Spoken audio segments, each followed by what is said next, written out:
All right, everybody, I'm back here with another episode of Rubbin' Dirt. Today we have your limited mods national champion for the USRA, Mr. Rowdy Day. Um, Rowdy, congratulations on making it this far and winning the national championship. That's unbelievably a great success. Just tell us a little bit about yourself.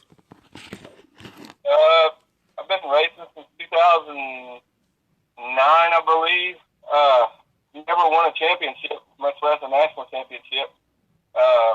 Always just ran for the money and didn't really care what sanctioning body it was. This year we really stepped up our game on the USRA side of it, being that they let us go with the quick change and some changes that really needed to be changed in our class.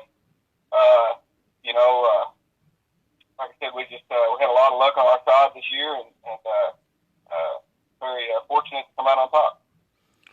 All right, now explain to me a little bit of how limited mods are different than everything else out there, like B mods and everything else. How does that differ?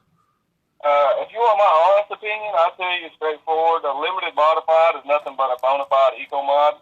Um, a limited modified in my years of experience should be a B mod. Uh, a B mod has more suspension that you can learn to move and progress from there to the A mod. There's a lot of similarities there. A limited modified is, it's a stock metric frame, so it's a lot like stock cars and whatnot. You really can't take anything from limited modified and go to a full-blown modified. There's not really any similarities. Now, the times and stuff, we can run with the modifieds, a lot of them. Now, we can compete with them, I guess you can say. We can compete with the B mods. We proved that this year. It just really depends on the track conditions. And really, that's about it. Track conditions. I mean, if it's dry, slick, and smooth, we're right there with the best of them. But if it's hammer down and on the gas, we're outmoded for sure. Now, you said you could run with the modified, the A mods, and the B mods, but what made you choose to go with the classification of a limited mod? I've been in a limited modified for most of my racing career. I just know them really well, and it's just they're really popular around this area where I'm at. The B mods are not very popular yet, but they're coming our way, so we're looking forward to that. We're looking for a big change down this way. So, really, I mean, limited modified, like I said, I've been in it for so long. We really know them front to back, and that really comes to our advantage. Some of these big shows and stuff, it really plays in our favor. Now, could you explain to us a little bit of how you got into racing? You said you started back in 2009. How did you get into the business of racing? We come from a long generation of racers. My grandpa's mom or stepmom started it years ago when they was racing Model A's and whatnot. And then my uncle raced for a long time, Jeff Day. My cousin Mikey, my brother Bo, my dad Jimmy. It's just we have a lot of racing in our family. It's what we live and breathe for. It's a full-time job down here where we're at. When we get off of work, we're at the shop working on the cars. We take it very serious down here in this part. Now, my next question, it may not apply to you because, again, you did win national champion this year. So, again, congratulations on that. But how would you feel as though the USRA rules and pack system are? Did you feel as though that keeps the competition tight net, or do you feel as though if somebody's able to run away at another track, they're going to obviously beat you out every single week and say the national points? Really, I mean, it really comes down to how much money you want to spend. I mean, nowadays we race for fun. I mean, you could make a living out of this deal in just about any division. The price of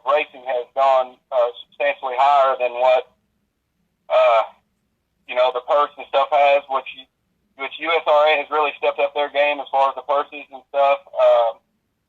Again, it all comes back to I support those who support me. Nothing against the IMCA or any other sanctioning body, but USRA stepped up and saw a change that needed to be made, and they went out on a limb and to try to make it better. Todd Staley and Darlow, really, there's not really any specific guy that is dominant in this division. Yeah, we've won 19 features this year at multiple different racetracks, but everywhere we went, there's fast guys. It takes a lot of luck. It comes down to that too. A lot of luck. When we roll in the gate, we're just like anybody else. We just got to be there at the end. Now, you said that there's a lot of tough competition in your guys' class. If you had to single anybody out, who would you say would be your biggest race rival or your biggest competitor that drives you to just really want to go out there and race better than you did last week and better than you did the month before, or even better than the year you did before? Man, to be honest with you, there's so many races. When we go into you can ask any of my crew guys. When we go there, we don't have a big head. I don't really have anybody because if you have that one guy that you get in your head that you got to beat every week, and then you don't, or something just doesn't go your way, it'll ruin your whole weekend. There's just so many good guys that are out there. If you let one person get in your head, you got 20 others that can be right there behind him. I just go in with a level head and try to be as best as me and my car can be. And that's we don't really look for, when I go to a lineup and look at the board, there's a lot of times that I don't really look at who's in my heat race or who's behind me or who's beside me, because I got to race them just like I race everybody else. So I race hard. Anybody knows me, I race hard from hot laps all the way to the A main. I want to fill my car work and make sure that it's good. All right. Now, you did say down in your area, the limited mods and B mods are kind of gaining a little bit more popularity. As far as that, what would you say is your favorite track you run, and why is it considered your favorite track? We raced at Rocket Raceway Park a lot this year. That would probably, I would say that's probably my home track more than anything. But as far as racing wise, I think the racing and the all around experience is A1. I'm going to say probably at Architect. The competition there is substantial. There's a lot of good races there at Boot Heel. Up in the Louisiana area, the racers up there, they take theirs. They're racing really serious like we do here, but there's just more of them there. So the competition and the caliber of drivers up in that area is a lot more. There's a lot more competition there than there is here. Arklatex would probably say my favorite racetrack. I've only won there just a handful of times, and that was this year. But it's just because of the competition. I go there and race, and it's a lot funner when you got guys that respect you as a driver and your equipment, and they'll race you like they want to be raced. So I'm going to say Arklatex is probably my favorite racetrack around at this moment. Now, just correct me. I had a little bit hard time hearing you. Sorry, I got a little bit funny hearing every now and again. You said Arklatex? Yes, sir. Now, I did see, unfortunately, somebody had not upheld their end of their lease agreement with them, and they had to shut down. Is that something that, kind of is upsetting to hear? Yeah, any racetrack shutting down is not good for racing. That honestly is the first time that I've heard anything about that. I've heard, multiple rumors about it. Rilo has been working on the racetrack, on the facility, replacing dirt and stuff. To my knowledge, I don't know anything about them shutting down or closing the doors on it. And I hope hope it's not. Any racetrack, I don't care what racetrack it is, it's never good for us when one closes down. So I hadn't. That's the first I've heard of it of that. So I don't know really a whole lot about that subject. And that was just from what I was gathering from what they had put up on their Facebook post. I don't know if they've got anything else updated. I did attempt to reach out to them to clarify, but I could not get a hold of them. In fact, all their numbers were not working, so that was very concerning to me when all their numbers are saying their numbers no longer in service. And I'm seeing on your Facebook post that it says for sale. It was a little disconcerting to me. Yeah, that's Arclitech Speedway in Louisiana? Yes, sir. That's the first I've heard of it. I know KR is going over there to promote it. I did hear that in the last month or two. So hearing that, I hadn't looked or know anything about it. And that's very unfortunate if that is the case. But I'm sure somebody will step up and keep it going. All right. Well, I hope we could get them back down there, and then I am attempting to get a hold of a couple of these track promoters to kind of help promote their tracks a little bit. So that was one of the first tracks I seen, and was one of the first tracks I reached out to or attempted to, and I couldn't get a hold of them. So, I mean, I'm hoping that somebody gets this podcast over there and was like, hey, you guys might want to give this guy a call. Clarify some things if that's not all true. Because I wouldn't want to spill out some bad information. For sure. No, Kevin Rogers and Rilo, them two guys are the ones you need to get a hold of. I would think so. And they would be able to tell you more in that area. Unfortunately, I can't tell you anything about that. Anything about that. I just know that Kevin Rogers was going over there to promote it. Other than that, that's about all I know. All right. Well, now back to more subjects around you and not so much around another track. Who would you say out of your racing years has been your biggest supporter? Let's see. It's been moving the longest. Man, we get so many guys that come on board our car every year. We like to represent everybody equally. Really, Quick Latch has stepped up their game a lot this year. This was actually their first year on my car. Rob up at Quick Latch has helped me out substantially. My crew, David, Armin, Montana, Kathy, my brother, my dad. My crew, I got a very big crew, and that's what helped me out more this year than anything. Is my crew really traveling with me and taking notes and just being there for me any way that they could be. All I had to do really was show up to the racetrack and drive. We did work on the car a lot, but helping hands went a long way. As far as sponsors, like I said, Quick Latch, County Armory, here in Greenville, they're my title sponsor. Campbell AC and Heating, JD Installations. I've got multiple guys. Next year we're throwing them a curveball. We've got a big change coming up.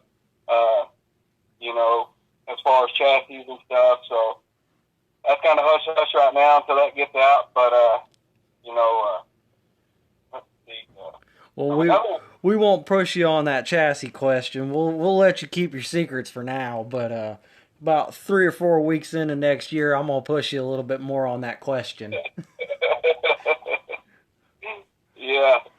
We just want to help out, some lower end guys that, like I said before. I mean, I help the guys that help me. My shock guys, my motor guys, my chassis guys.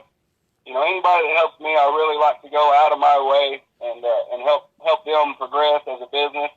A lot of these guys look at this as a business. These chassis builders, this is their business. So if I can represent them well and help them in any way, and them help me, I'm all for it. That's kind of where I stand with the deal. Is you help me, I help you. If you want to go out of your way, I'll go out of my way. hopefully by talking about them out here, this does reach a couple other drivers. Maybe they hear about him and go, hey, maybe I want to try what he's running over there. I mean, can't be all too bad. He did just win a national championship for the limited mods. Right, right. And I hope so. I mean, we're always here to help, anybody. Anybody that knows me knows that I'll help anybody. I'll always steer them in the right direction. I may not tell them exactly what I got, but I will turn them in the right direction. In most cases, where a lot of drivers, I ask for help too. I mean, I go to a lot of different drivers and I'll ask them for their input and what they think, and we'll take notes and I can listen to everybody. And that's what's gotten us where we're at now is really listening and paying attention to other people and the changes that they make, and then taking it in the auto racing and adapting to it and trying to make it work. And that's really what's helped us a lot too. It's being an open book. Now, I touched on it a little bit next year. I plan on trying to get a hold of you guys, everybody I've interviewed so far, and maybe a couple more people down the road into next year, see how the season's starting out, see how it's going. But where do you see yourself finishing next year? If you're still running this same class, do you feel as though you're going to retake this national championship again? Or is there something else in the works that you want to kind of keep hush-hush and kind of plan on going off to a different class? We like to travel. Me and my crew, and we really like to travel and venture out. So the class that we'll be in is going to be something that we can really travel in and learn the most about. I mean, there's not a whole lot of USRA tracks around in my area, and I hope that changes for next year, because right now we're having to travel. Rocket is the only USRA track here within 40 minutes of me, and then I got to travel 2+ hours to get any other USRA track. There's a lot of IMCA tracks down in my area. We just would rather run USRA. Nothing against them guys. I just, like I said previously, they do more for us than IMCA does, so I support them 100%. Next year. Yeah, and I don't have a preference on which division everybody runs. I'm here to kind of help every driver out, every track promoter, just kind of help push everybody out there. So in no sort of way, this isn't a USRA sanctioned thing. I won't lie to people. I have reached out to Todd Staley in an attempt to get an interview with him, just because I feel as though that's only right. If I'm reaching out to all of his tracks that he sanctions and reaching out to a bunch of his national drivers, I feel it's only appropriate that, I try to reach out to him as well. Sure, for sure. No, I don't have anything against IMCA. I'm a racer. I'll race just about anywhere.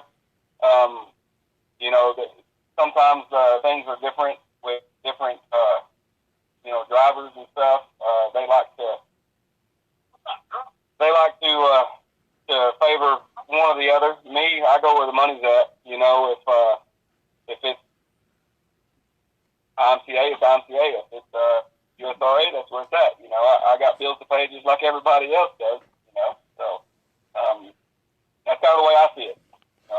We went to the Southern Challenge this year, or the National Limited Modified Sport Mod Nationals or whatever IMCA had. And raced that deal. We were kind of behind the 8 ball all weekend long. It just didn't work out for us in the long run. But again, we're here to race, and we'll go wherever there is where the money's at. That's where we'll be. All right.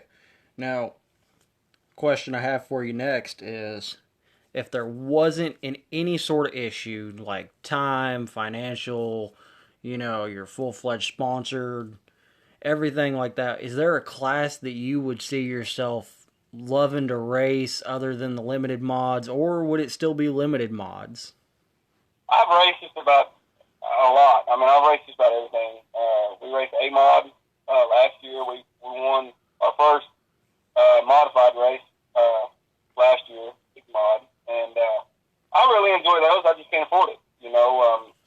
Everybody says that a lot of drivers say that the price comparison to the two are very similar, and honestly, there's a lot of similarities there.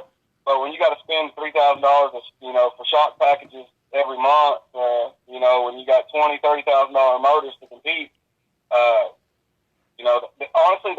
class that I would love to race, other than like a late model or something like that. And my brother's raced everything. I mean, he's raced. My brother's Bode, and he's raced late models, and he runs currently a CDR modified, and is doing a phenomenal job in that deal. I would love to have one. I just can't afford one. The maintenance and the knowledge that goes in behind those is insane. I mean, it is just out of this world how much knowledge it takes to compete in that class. It's just crazy. I hope to one day be on that level. I just right now we're doing what we can afford and trying to make the most of it. Now, your experience, you've been racing since '09. That's a good handful of years. That's already over 11 years racing. Something around 11, 12, 13 years racing, right? Now, how long do you see yourself racing behind the wheel? Well, I mean, I'm going to race as long as I can, as long as I can afford it. And then I've got my son and my daughter. They're really they're really interested in the racing stuff. I hope to one day be their crew chief and pushing them to be better. Again, they're only 5 and 10 right now, but they're getting there, and they really show a lot of interest in being racing. So that's something that's not very, there's not a whole lot of new drivers and new upcoming drivers coming into this deal. So if there's any way that we can keep dirt track alive and keep going, we've got to get the next generation going and to support it, or before long there won't be any dirt tracks to go to. So now it is a little funny that you said that there's not a whole lot of up and coming drivers. I don't know if you follow a whole lot of other classes or not. We did do an interview with Grayson Wooten. He's 16 years old, junior in high school, just placed number 4 in the tuners this year for the national championship. Would that be something you'd be interested in, like starting your kids out running? Maybe in a tuner class, something a little bit cheaper so that they can go out there and get the experience of tearing it up without costing you an arm and a leg? For sure. I mean, that's something that we've looked into.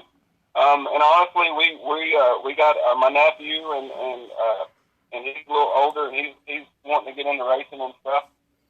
The problem that we have there is we don't know anything about front wheel drives. We can tell you anything about a rear wheel drive car. We know anything about those. So the tuner class is a very good class.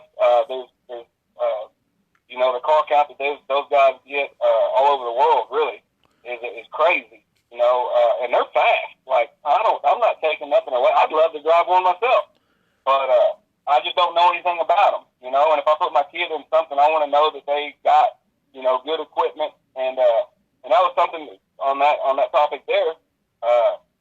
My first car was a home built car, and it was my dad's car that he had bought. It was a Max 80 Thomas car, and it was just it was outdated, and it just wasn't up to par. So it really didn't teach me anything that I needed to know because I was constantly fighting the car.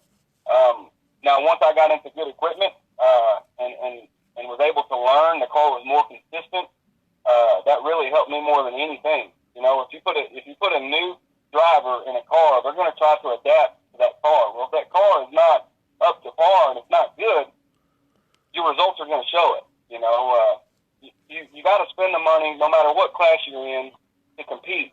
I don't care if it's a bomber. I mean, whatever it is that you're in that you like to drive, keep supporting that class, but you got to spend money on it to be there in the end. We don't know anything about front wheel drive. Nothing bad about them. I just don't know anything about them. But my kids will start in a rear wheel drive car. I don't know what it'll be, but that's just because that's what we know. If that was something you would be interested in getting into and learning a little bit here and there, I know Brad and Katie Stahl, they listen to this podcast, and I know Grayson and Justin and Oliver now are listening to this podcast. Those are your guys' big, actually I think all 5 national drivers out of the tuners, and they've said that they are always willing to help anybody and everybody. So if you're still something you may, be curious about learning, those guys, they said they are always looking to help people because they love the sport and everybody's going to bring some bigger competition to them. So I know you got some years before your kid hits that age of being able to race behind the wheel. But if they look at it and they go, "Hey, Dad, I want to drive a Murder Hornet. Could we go ask them?" I'm sure they would love to help you. Oh, for sure. I mean, and I appreciate any help that I can get in that area. We raced with a guy up at Lucas Oil Speedway. I'm looking for his name right now. He was a front-wheel drive guy, and he was very nice. He parked beside us, and I can't think of his name, but he's a national guy. But anyway, he was really nice. I mean, he let me borrow tools and stuff. I unfortunately been a T-Rail and some other parts that I needed to get cut off, and he was there to help us out. And that was the first really front-wheel drive car guy that we really, hung out with, and he was there to help us any way we could. So that shows a lot about their their personality and the caliber drivers that they are. There's a lot of guys that'll put your nose, they'll put their nose up in the air if you ask them for parts and stuff. And we ran into that problem too. I think he's the national champion of the tuners. If you know his name. Give me 1 second. I gotta swap down to where they're at. I believe it could have been Oliver Munson. It could have been Justin Converse. It could have been Justin Day. There's a bunch of them, huh? I've interviewed the top 5 national drivers so far for the tuners, and they've all said the same thing. They are always willing to help people. Even though Justin doesn't like hearing the term, I'm going to refer to him again because Grayson called it to him. The track daddy of the South, and Brad's considered the track daddy of the tuners for the North. So, but it might have been Justin, since Justin's down from the southern region too. Yeah, maybe, but whoever it was, we greatly appreciate the help and the helping hand that they lended to us. We were 9 hours away from our home. When we ran Lucas Oil, we was fortunate enough to win that deal, or one of the nights there. Timmy Johnson, I'd like to give him a shout out as well. I didn't know that guy, and he helped us out as well. Any questions we had, he was there to answer. And that's a competitor in our class. We were, like I said, 9 hours away at Lucas Oil, and we had drivers coming up to us that we had raced with, and the B-mods to come down here and race with us, and to have them come down and BS with us and just hang out. That was really cool, being that far away from the house, and not even in our division, really. That was really cool. Oh yes, the dirt track racing community is just one big family. But on that topic of them being one big family, I think my last question for you is, what does racing mean the most to you? And I think that is possibly the most loaded question I have for the drivers, because it can go 101 different ways, and everybody's going to have a different answer for what racing means the most to them. We do it for it's like a lot of people go camping to have a good time. We go to the racetrack to have a good time. We hang out with our family, our friends. It's kind of our getaway for the weekend. All of our problems that we got going on at the house, or whatever, work related, whatever we got going on, it's kind of our escape to get out there and clear our minds, and just have a good time with the company that we have. When we get to the racetrack, I like to talk. Anybody that knows me, I like to talk and cut up. Me and Jeff Hammett, that's a good friend of mine, and we're two BSers that can BS all day, really. But, anytime I can race with any of my friends, even if they're not my friends, come up and introduce yourself and hang out. That's what we're here for, to have a good time. If you get out here and you make it a job to where you got to win, that's when you start losing interest. You start not having fun. we do this to have fun, to spend time with our family and to make new relationships, to get out and really just have fun. I mean, that's what it's all about. Now, before we do our sign off here, is there any other sponsors that you may have left out earlier that you'd like to say thank you to, or just again say thank you again to? A&B Diesel Performance, Tony Batt, that guy there has really helped me out a lot this year. He's a diesel guy, so any performance parts for anything you need to happen with a diesel, he can do it. I'd like to thank Dennis Bryson, Dennis and Sons Automotive. He comes to the shop, he helps me out all the time. David Clark, Armin, Montana, my dad, my brother, again, my mom, all of them, my kids. They just, Ashley with Dirty Deeds Designs, they've helped me out substantially this year. I'm sure I'm missing a couple people. Usually I look back at my race car and I can see, my sponsors and stuff, and if I miss anybody, I'm really sorry about it.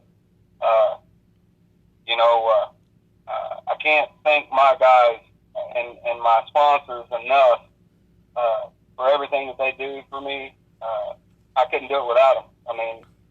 I used to be a one-man band, and having the support and the crew that I've got now is second to none. We've come a long way, and winning this national championship it just proves that you got to have a good crew, you got to have good help, you got to have good luck, and we're blessed to have everything that we have. I close with that. If you really want to get to the next level, focus on your crew, focus on your sponsors, make changes, take notes, and remember how the car felt with the changes that you made. Thank you guys for going out of your way and pushing us drivers.